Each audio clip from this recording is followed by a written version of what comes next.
Satoru Gojo has been at the center of conversations among Jujutsu Kaisen fans for a long time, and it's easy to see why. As the face of the series, Gojo played a crucial role from the very beginning. His presence, strength, and personality left a lasting impression, making him one of the most memorable characters in the story. Now that Jujutsu Kaisen has come to an end, many fans are left reflecting on Gojo's final moments. A lot of people had high hopes for his role in the final chapter, expecting something truly extraordinary. Unfortunately, the story didn't quite deliver on those expectations. Gojo's ending wasn't perfect, and it left some fans feeling a mix of disappointment and sadness. But even so, there were parts of his journey that people could appreciate. His character left a legacy that will always be remembered, and his impact on the series is undeniable. Sometimes not everything goes the way we hope, but that doesn't take away from everything Gojo stood for throughout the story. Anyway, please press the like button and please subscribe to the channel and turn on all post notifications so you don't miss any daily uploads. Toward the end of the Culling Game arc, Gojo was unsealed, and his long-awaited battle with Sukuna was immediately set in motion. From the moment it was teased, fans knew this clash would be the most significant in the series. And even after many impressive fights later in Jujutsu Kaisen, nothing has matched the scale or impact of Gojo versus Sukuna. It was clear that the author poured everything into this monumental fight. This battle showcased two of the strongest sorcerers of their respective times going all out. Gojo and Sukuna pushed their abilities to the absolute limit, and the usual rules didn't seem to apply anymore. It was a fight on a completely different level. Both had moments where they outmaneuvered the other, proving they were evenly matched. However, Gojo faced a unique disadvantage. Sukuna wasn't just using his own curse technique, but also had control over Megumi's 10 shadows.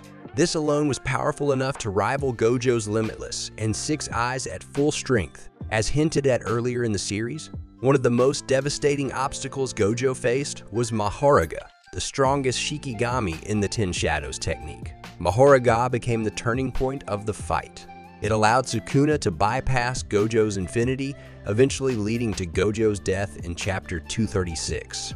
The moment was shocking, especially since Gojo had been the dominant fighter for most of the battle. His defeat felt abrupt, and for many fans, it didn't make sense at first. Even so, the impact of this fight cannot be denied.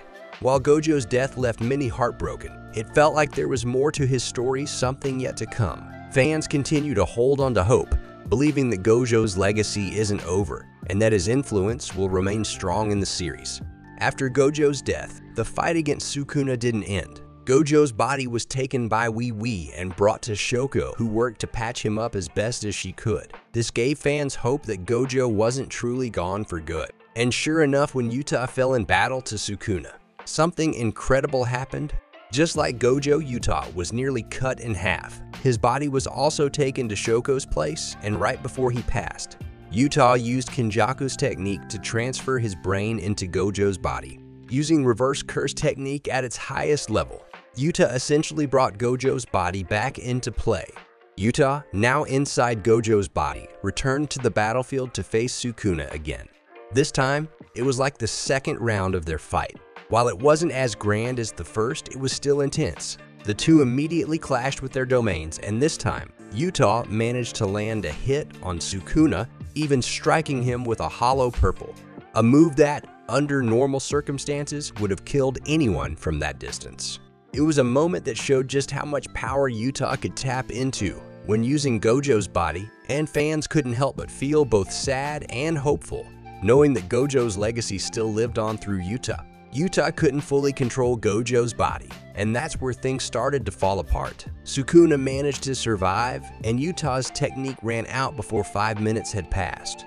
Losing control of Gojo's body meant that neither Yuta nor Gojo could continue in the battle. From that point, it was all up to Yuji, who stepped in and managed to defeat Sukuna flawlessly, bringing the war to an end.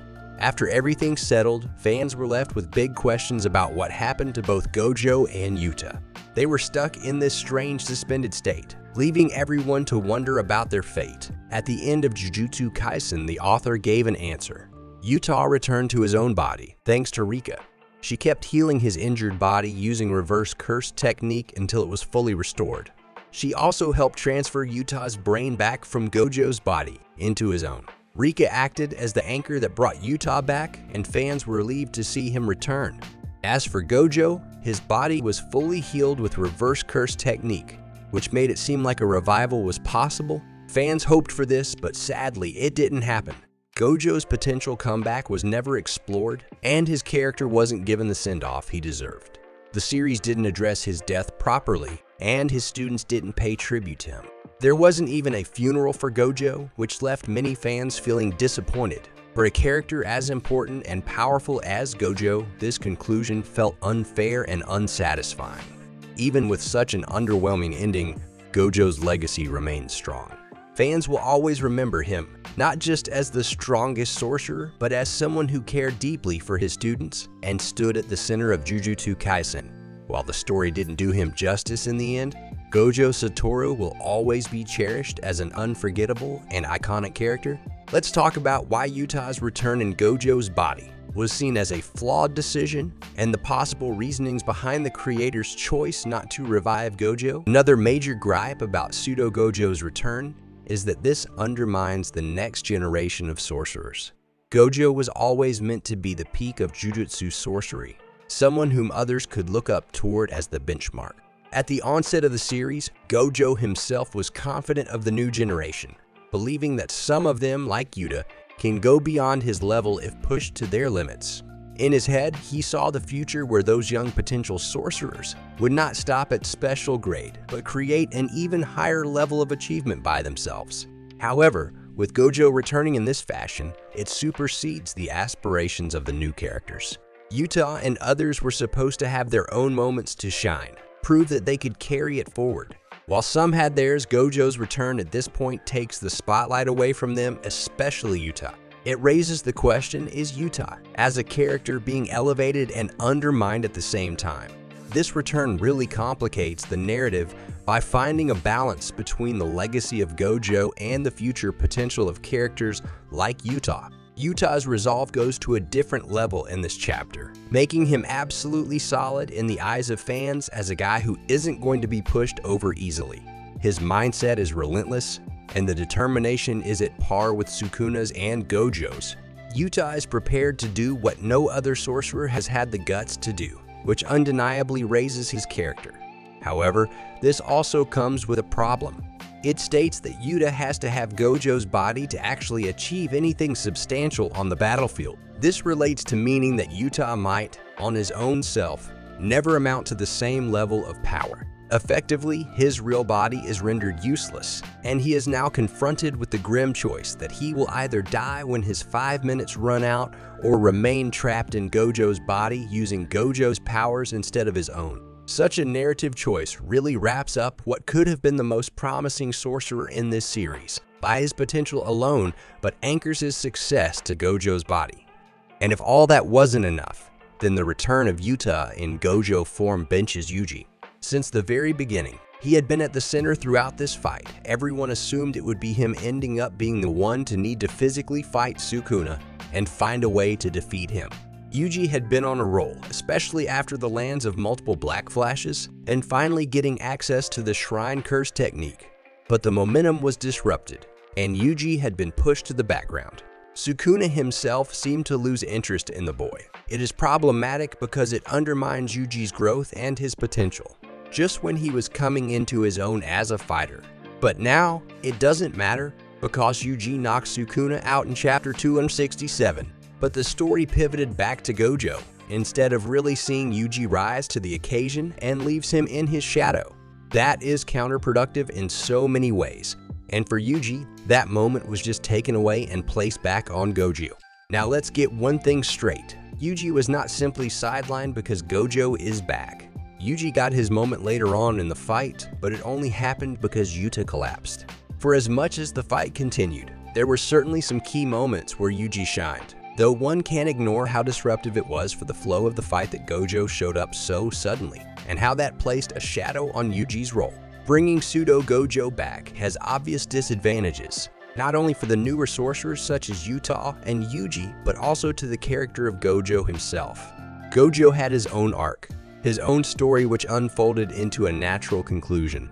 Many fans wanted him to stay dead, or if he was going to return, do so as the Gojo everyone knows. But the development now basically reduces Gojo to being a tool, a vessel for someone else to wield in a fight.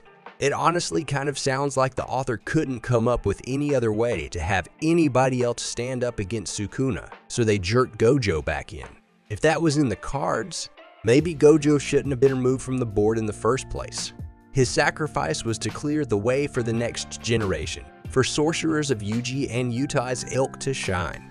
However, if they can't do it on their own, needing Gojo's body to finally make a difference, then that whole setup feels flawed from the start. This decision also wasn't fair to Gojo as a character. His entire life was spent with the power isolating him. He was always alone at the top.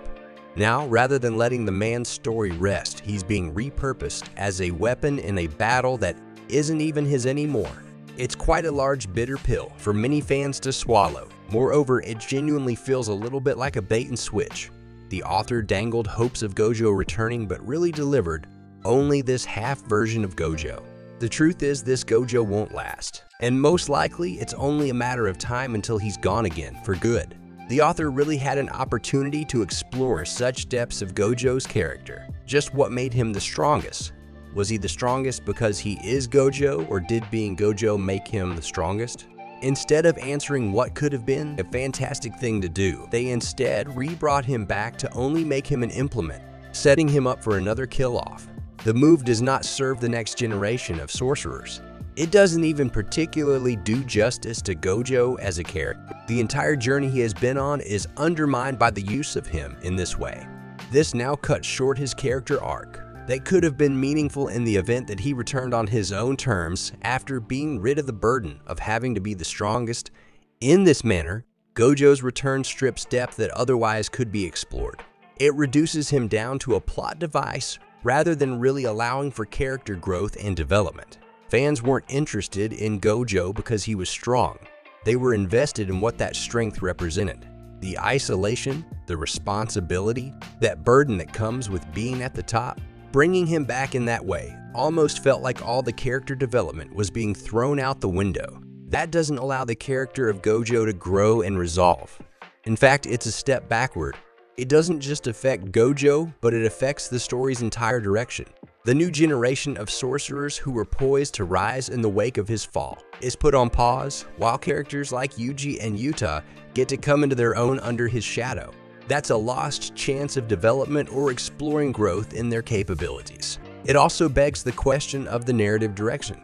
In this world, what do the stakes become? And what are the consequences if the strongest Gojo is simply brought back to be used and discarded?